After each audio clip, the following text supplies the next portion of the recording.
Voilà, ouais, moi j'ai pensé de manière naturelle au carré, parce qu'effectivement tous les kelim du Beth Amikdash sont carrés. Mais c'est vrai que dans le monde naturel, le carré n'existe pas. Dans la nature, le carré n'existe pas. On va dans un champ, dans la nature, dans la montagne, il n'y a pas de carré. Tout est ou une ligne droite ou un cercle.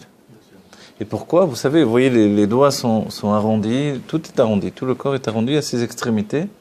Les arbres sont arrondis aux extrémités, même les montagnes finalement. En fait, tout s'arrondit parce qu'autour de nous, il y a des sphères. C'est-à-dire on est entouré de notions circulaires. C'est-à-dire que même l'air qui est autour de nous est dans une notion circulaire. C'est-à-dire qu'il n'y a pas de commencement et pas de fin. Le monde dans lequel on se trouve, c'est-à-dire même le globe terrestre, il est circulaire dans le sens où il n'a pas de commencement et pas de fin. Vous voyez? Alors, au contraire de l'idée des hommes qui au début, c'est l'esprit de l'homme qui pense carré. L'homme fait le carré parce que justement il structure les choses par l'intelligence, des angles et c'est pour ça que les hommes pensaient que la terre était plate. Et quand il y avait des tremblements de terre, c'était à l'extrême de la bêtise de penser qu'il y avait des animaux marins. Il y avait des vieux dessins du monde. On voyait un éléphant, un animal marin qui bougeait, et du coup ça faisait des tremblements de terre. Voilà. Il y a des gens qui sont morts parce qu'ils sont déclarés. Oui, alors l'idée c'était si on arrive au bout du monde, on tombe, et voilà. C'était évidemment avant de découvrir l'autre côté du monde. On appelle dans la Torah, on appelle Chetzi Kadour Haaretz. La moitié du globe terrestre, c'est l'Amérique et évidemment tous les continents de l'autre côté du monde. Et la définition... Hein? Non, c'est pas très vieux, non, c'est appelé le Nouveau Monde en termes communs. C'est pas très vieux, c'est combien? C'est 300 ans? 500 ans? Ouais, plus que 500 ans, effectivement. 500-600 ans. Ouais, c'est pas beaucoup dans l'histoire de l'humanité. C'est Galilée. C'est ça. Marco Polo et comment ça s'appelle? Colomb. Christophe Colomb. Ah, Christophe Colomb. Marco Polo, non, c'était autre chose. C'était la Chine, ouais, je me suis trompé. Ouais. La Chine. C'était en même temps, non? Les grands voyageurs, c'est vrai? Il y avait une idée de... C'était un état d'esprit, non? Oui, c'est la Renaissance. À partir de la Renaissance, il y a eu un désir de voyage, un désir de connaissance. C'est-à-dire qu'il y a eu l'époque du Moyen-Âge où le clergé a abruti totalement le monde, quoi. Il n'y avait que les Juifs qui savaient écrire. Les Arabes aussi, il faut préciser, quand même. Le monde arabe était heureusement très instruit, etc. Comparativement au... Voilà. Voilà, mais le monde chrétien, c'était affreux. C'est-à-dire, il fallait abrutir tout le monde pour gouverner sur tout le monde. Voilà. Donc, dès que le monde est sorti de ça, il y a eu la Renaissance, avec des endroits plus prononcés, la Renaissance italienne, etc. Mais la Renaissance, c'était le renouveau culturel, en fait. Par l'idée de la science qui s'intègre par l'observation du monde. Et évidemment, la découverte du monde. Et de là, les grands voyages, etc. etc. Ouais. Et là, en fait, le fait de la découverte de l'autre côté du monde, et dans la Torah, on dit que l'autre côté du monde n'a pas reçu la Torah. Vous savez? Oui, les rabbins utilisent ce terme-là, que Chetzi Kadour Haaretz n'était pas peuplé au moment du don de la Torah. C'est bien quand on dit que tout le monde entier... Ouais. Sud-nord ou ouest-ouest? C'est les continents qu'on a découverts ensuite, c'est-à-dire Chetzi Kadour Haaretz. C'est-à-dire que c'est essentiellement tout le bassin méditerranéen et tout ce qu'il y a autour, quoi. La Mésopotamie, etc. Tout ça, c'était peuplé, on le sait depuis toujours. Oui. L'Égypte, etc. Mais tout l'autre côté, tout ce que l'Amérique latine... L'extrême-orient et... Non, l'extrême-orient et l'Asie, oui, étaient peuplés, puisqu'on dit qu'Abraham a envoyé ses enfants... L'extrême-orient. L'extrême-orient, ouais. Le Japon et la Chine aussi. Le Tibet, etc. Le Tibet, c'est plus proche. Ouais, c'est plus proche par rapport à l'Himalaya, etc. Mais ça quand même. rejoint ce que je disais tout à l'heure, dans le commentaire que j'ai lu Shabbat. Il disait que Adam Arishon a parcouru le monde et a choisi le territoire qui allait être viable. Oui, ça j'ai entendu moi aussi. Ah oui. Et qui, en fait, la faute du serpent est arrivée pendant que lui il est sorti. Pour désigner tous les territoires habitables. Ah, dans le monde. Ouais.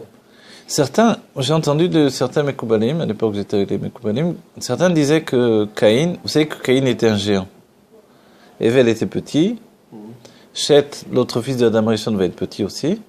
Moshe, c'est le Gilgoul de Evel et de Shet. Vous voyez mais Caïn était un géant. C'est bien qu'il va enfanter des géants. Ouais. Il y avait une différence physique entre les deux, quoi. Quand il a tué, c'est qu'aussi il avait une suprématie physique. Et on dit que quand il a tué, si vous avez lu un peu le Rashi, Caïn a eu peur quand même. Il a eu peur, il va dire, les animaux sauvages jusqu'à présent, ils avaient peur de moi. Maintenant que je viens de tuer un homme, ils vont me tuer. Dieu dit, je vais mettre une hotte, un signe sur toi, qui fait qu'ils auront quand même peur de toi. Mais les animaux s'enfuyaient quand ils le voyaient. On dit que c'était un vêtement. Après, on l'apprend à l'époque de Esav. C'était un vêtement qui a été repris par Nimrod ensuite. Le vêtement de Caïn, c'était un vêtement qui faisait que les animaux étaient tout de suite paralysés, avaient peur de lui, et ils pouvaient les tuer facilement. Après, à l'époque où ouais, la même peau que Esav. Et finalement, que Yaakov a pris. Et cette peau, en fait, ce vêtement, il venait du Gan Eden. Voilà. C'est pour ça que quand Yaakov va le prendre sur lui, il va rentrer chez Yitzhak. Yitzhak va sentir l'odeur du Gan Eden où il était pendant 3 ans. Donc en fait, voilà, il y a une version dans les Mikoubanim de Yerushalem. Faut qu'on recherche le blouson. Le blouson sacré. Il y a une version qui dit que Caïn était parti jusque en Amérique latine, au Mexique, et que là-bas, ce serait lui qui aurait fondé les cités perdues, des énormes temples et ouais. Il y a des énormes pyramides là-bas. Ouais. On se demande jusqu'à aujourd'hui qui a pu les construire. Elles sont immenses et les pierres sont. Donc on dit, j'ai entendu comme ça. Maintenant, j'ai pas de preuves, mais certains pensent, voilà, entre le Rav Moshe Harmoni et d'autres Mekoubalim. Une réponse à tous les signes.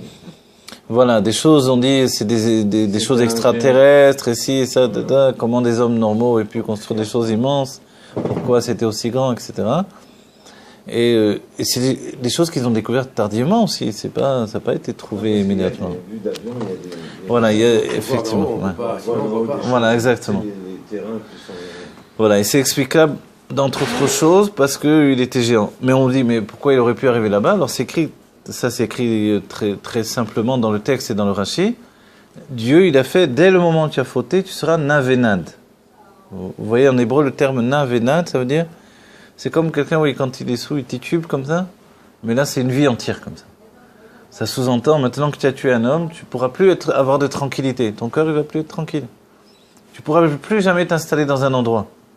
Dans l'endroit, tu te sentiras toujours mal parce que tu auras le regard des autres qui seront autour de toi.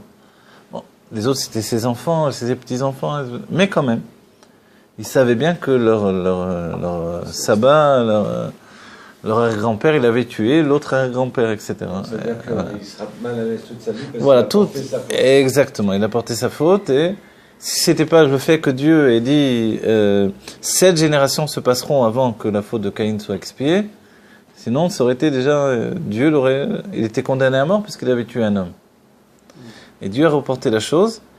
Et après, 7 générations après, c'est l'époque du déluge. Les hommes se sont laissés aller à des comportements terribles.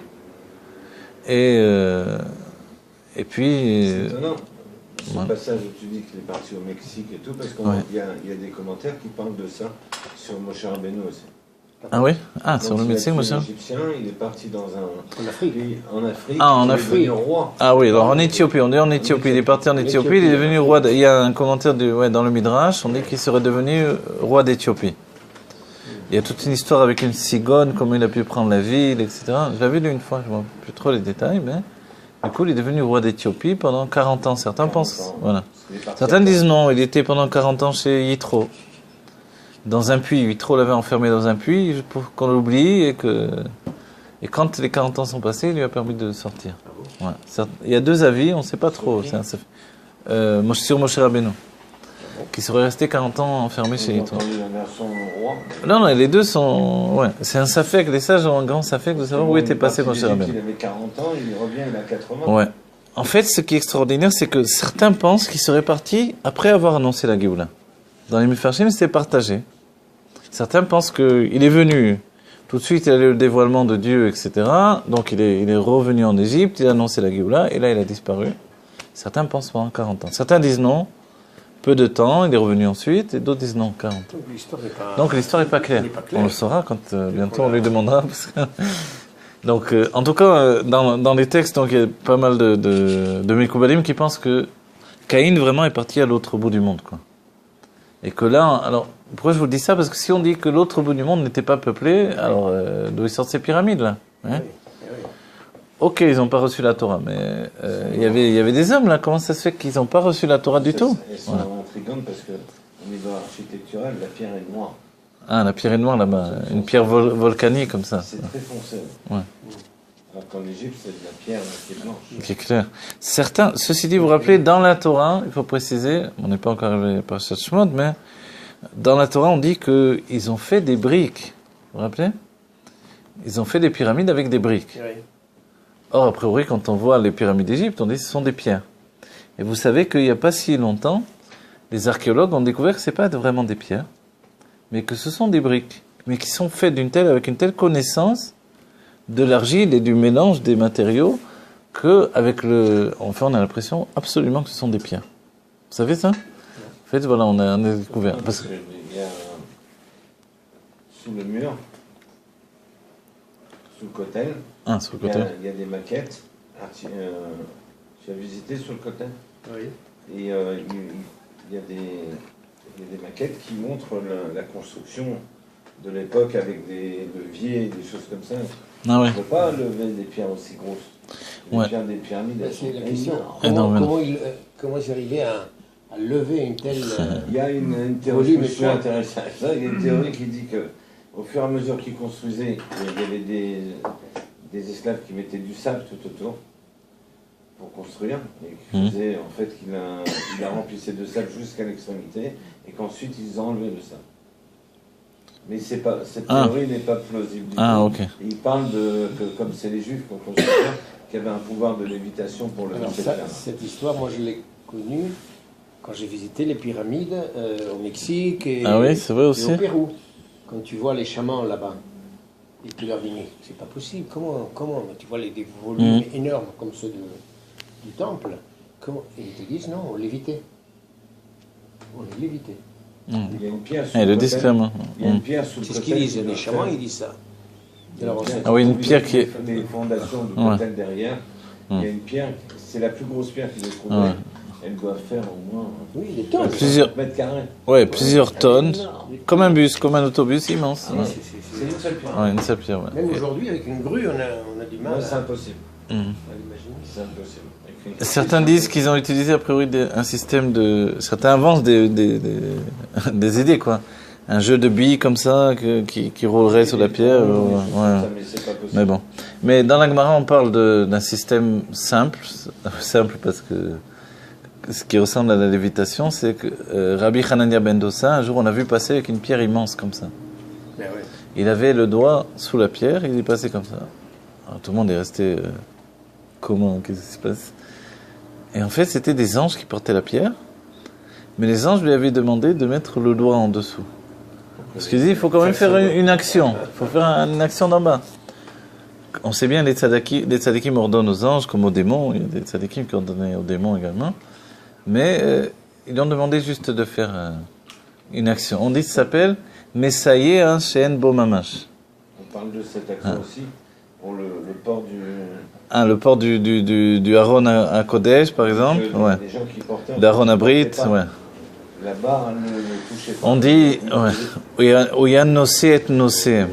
Il portait ceux qui le portent. Un physicien nous dirait qu'avec l'électromagnétisme, en puissance, on fait de la lévitation. Ah oui. Donc c'est de la science pure.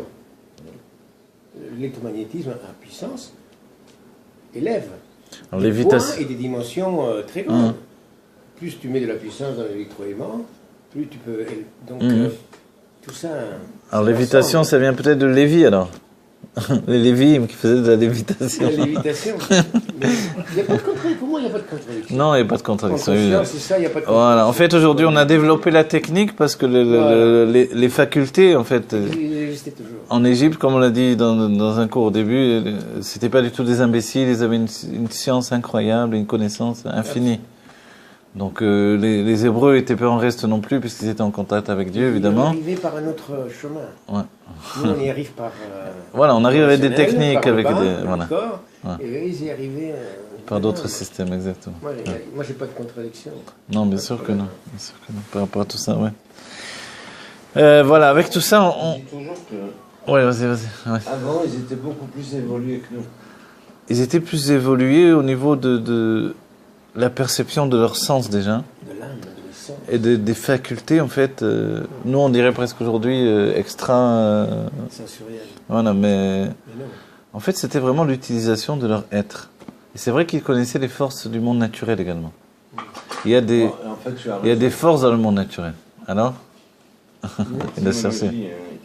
Hein? Étymologie et histoire. On parle de magnétisme. Au niveau de la lévitation. Ben oui. De magnétisme. On parle encore de s'élever en raison de sa légèreté. Mais il parle de magnétisme. Alors, et on a dit que d'après certains Mekoubanim, ils penseraient que c'est Caïn qui lui-même aurait fait ces énormes pyramides, puisque c'était un géant. Donc pour lui, c'était pas une chose difficile. De là, vous vous rappelez, on a rapporté déjà l'idée que les dinosaures étaient des animaux géants par rapport à l'époque de géants. Et que certains pensent que c'était comme des animaux de compagnie qu'ils avaient créés en mélangeant les noms divins, ils avaient fait des nouvelles sortes d'animaux. Et c'est pour ça que Dieu va dire à Noir, dans notre paracha, prends tous les animaux que moi j'ai créés, pas les animaux que vous avez dénaturés, où il dit tous les animaux ont confondu les espèces.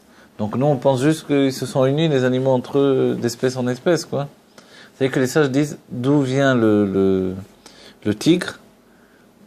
Dans la Gemara ils disent le tigre c'est une union entre un sanglier et Un lion? Non? ouais, je sais plus, c'est une union un sanglier, un lion, je crois, ou quelque chose comme ça. Donc il parle de... Ouais, je crois que c'est ça. Ouais, quelque chose comme ça. Un sanglier ou une panthère ou un sanglier et un lion, ça donnait un tigre. Au départ. Bon. C'est une image qui est donnée par des singes. Il y avait des animaux extraordinaires qui ont toujours existé. Vous vous rappelez, on rapportera, puisqu'on est également dans la paracha dans le monde animal, à l'époque de Moshe Rabbeinu, quand Moshe, vous avez dû le voir dans les textes, quand Moshe est parti en guerre, en fait, toutes les guerres que Moshe a fait, il avait un oiseau particulier. Vous savez, Moshe envoyait cet oiseau-là, et cet oiseau hurlait d'un cri qui rendait et crachait un venin, et les gens, donc les ennemis devenaient aveugles, et ils ne pouvaient plus avoir de rapport également. Juste par le cri de l'oiseau et le fait qu'il crachait son venin. Et Moshe l'envoyait en avant comme ça, quand il partait à la guerre. Incroyable, parce que Incroyable, hein? en fait, les Arabes, ils ont la culture du faucon. Ah, des faucons. Ah, Ça, oui. ça vaut des fortunes. J'ai vu un reportage sur... C'est vraiment... Ah oui? Il y a des élevages de faucons, c'est des Français là, qui vendent des faucons aux Émirats, mais ça vaut des millions. Ah oui? C'était dans leur culture d'avoir les faucons au départ? Mais tu parles de l'oiseau de cher. Non, bien sûr, oui. Non, je sais qu'il y a une certaine époque, au Moyen-Âge, je sais pas... Il a un ouais. cri très spécial aussi. Oui, un cri très perçant comme ça. Oui, bien sûr.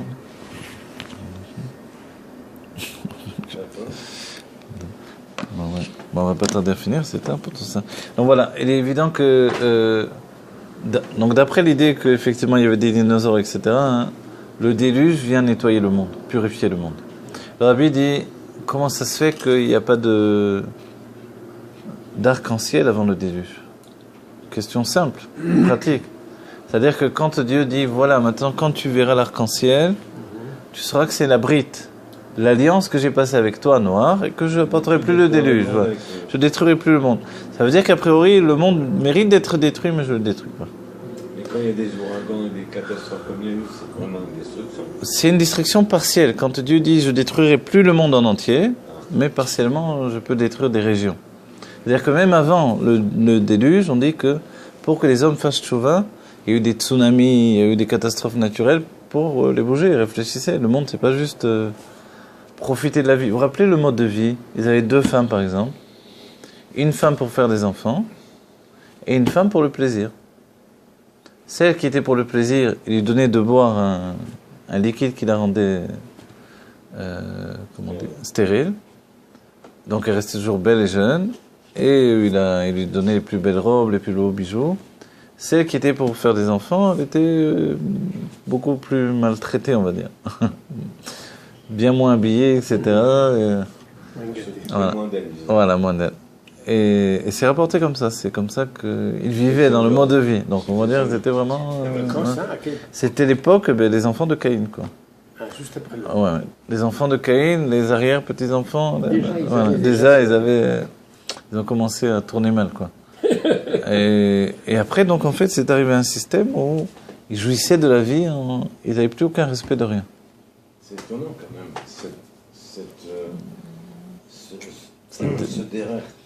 cette dégradation comme ça, aussi rapidement.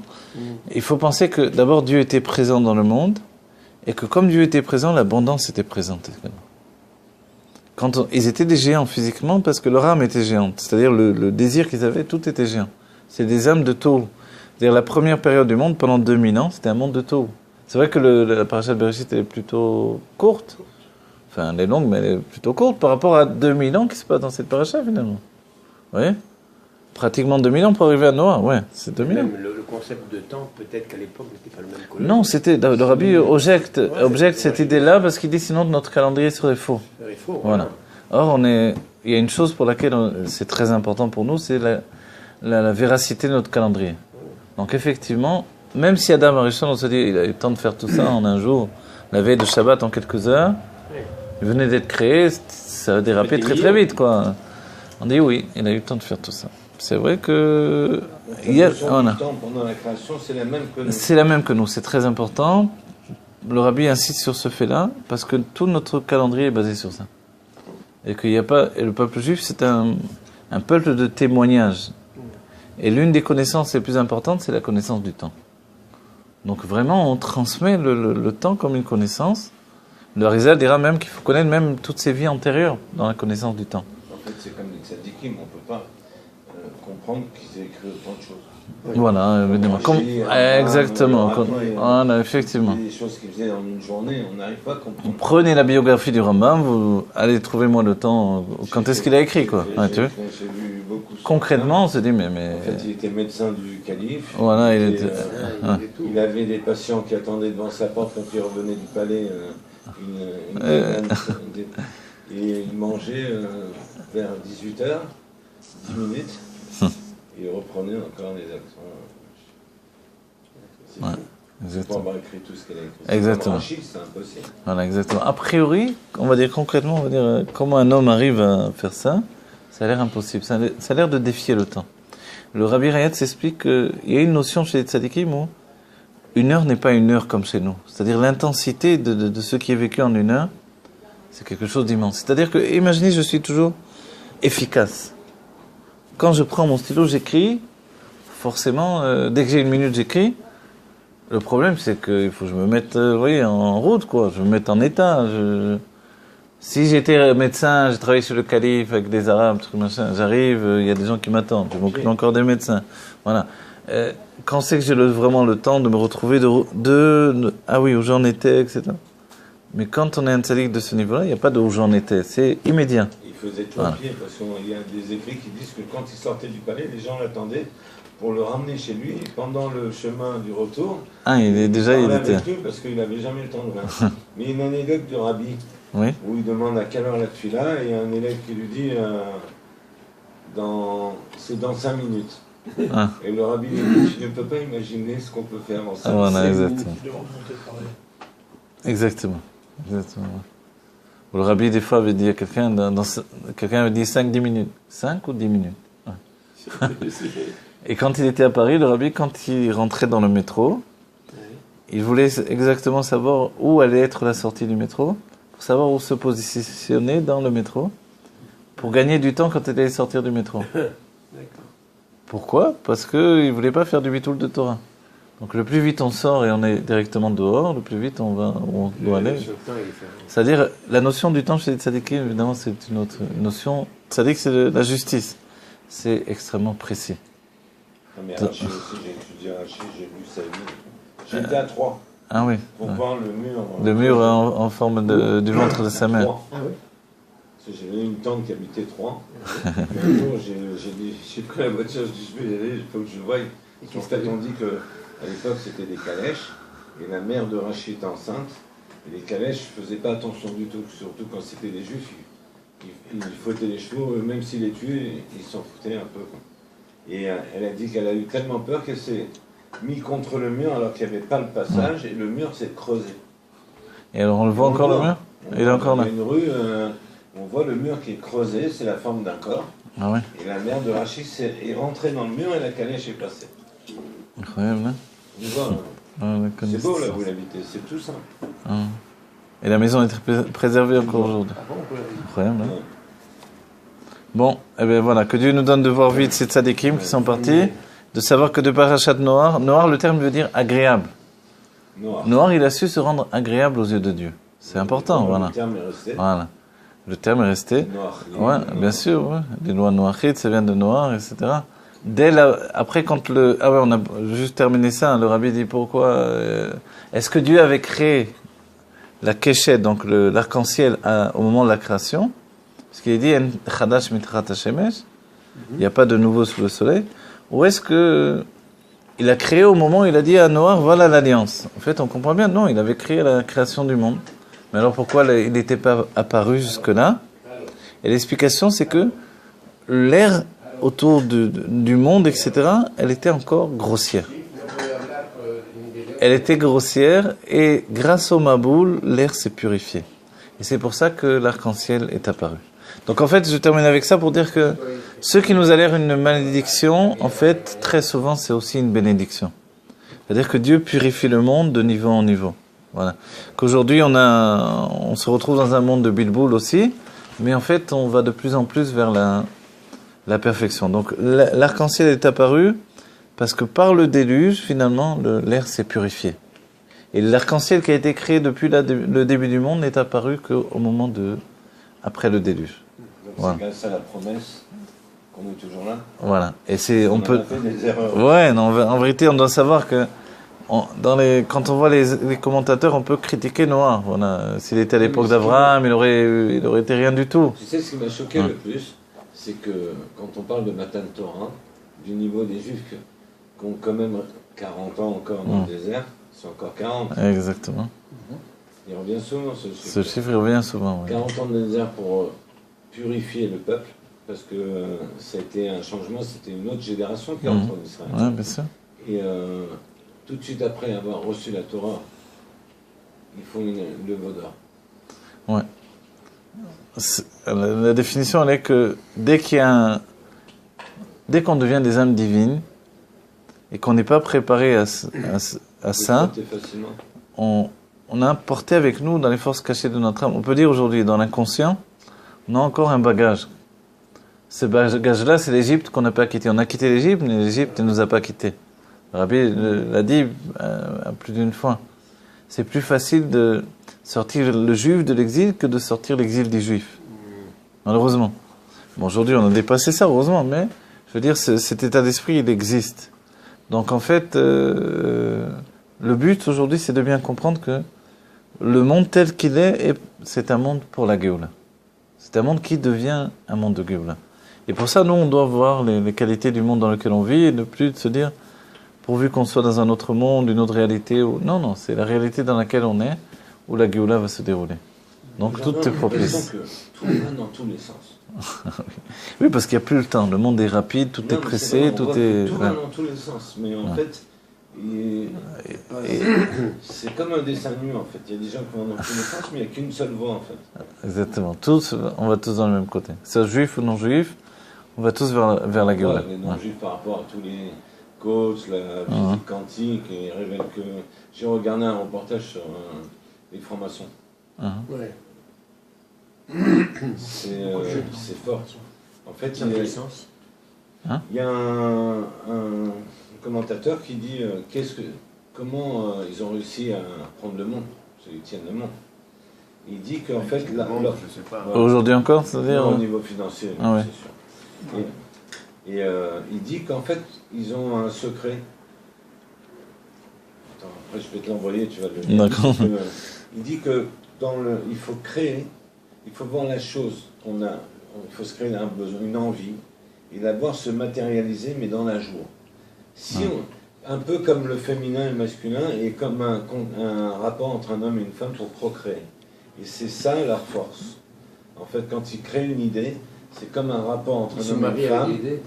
C'est comme le spermatozoïde qui va rentrer dans une femme. Eux, c'est leur principe de base, c'est que l'idée se matérialise, elle se concrétise, mais si c'est pas dans la joie et elle ne peut pas se concrétiser. Bon, l'Echaim et l'Ivracha. C'est ça. Ouais, c'est la chassidut, c'est dans l'esprit de. Moi, j'avais un copain, son père était chef de loge. Chef de loge, un de formation. Moi, j'ai jamais eu un bon. Moi, je l'ai connu beaucoup, mais j'ai jamais eu une bonne approche avec ces gens-là. J'avais un copain, Ralph, il est décédé. Son fils habite à Miami, mon pote Claude. Et son père, quand il partait pour ses réunions et tout, il me dit on apprend la Kabbalah. Avec des Noirs, des Chinois. Oui, mais c'est une Kabbalah un peu noire, non? J'ai jamais aimé. Non, mais tu sais, leur force, c'est pas... obscure. Il y a la Kabbalah obscure. Non, mais moi, je pensais que c'était complètement... La numérologie utilisée avec des femmes... Oui, non, mais ils font pas tout ça. En fait, c'est super simple. En fait, c'est de mettre des gens en relation pour gouverner le monde. Ah ouais. Lui, il était franc-maçon, il a quitté le Maroc parce qu'il a frappé un commandant de l'armée royale, qui a pris sa place de bateau à Casa.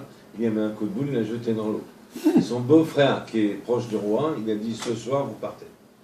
Ils ont vendu leur pharmacie pour 10% de sa valeur, ils sont partis en France. Arrivant en France, il n'avait rien fait pendant 1 mois et demi, 2 mois. Au bout de 3 mois, il avait une pharmacie. Parce que la loge de Paris, et donc déjà l'introduit. Ils ont prêté l'argent pour l'acheter. Oui, c'est beaucoup entre eux. C'est énorme. Et un jour, je vais à la pharmacie, ils étaient à Vitry-sur-Seine, je crois, et je vois un monsieur, franchement, costume sur mesure, les chaussures John Love sur mesure, en train de ranger des médicaments. Je le regarde, je dis, Ralph, c'est qui Il me dit, lui, il a tout perdu dans sa vie. Et dans la loge, on s'est réunis. Moi, je lui ai donné un travail. Et en fait, il était immensément riche, roulé en Rolls et tout. Ils se collectent pour que, c'est les lois de la Torah, pour qu'il reste à son train de vie, qu'il garde son château, sa Rolls. Et ils ont retrouvé une usine, ils l'ont financé pour qu'il retrouve son niveau de vie antérieur. C'est magnifique, comme dans la Torah. Dans la Torah, le principe du Evion, on doit lui donner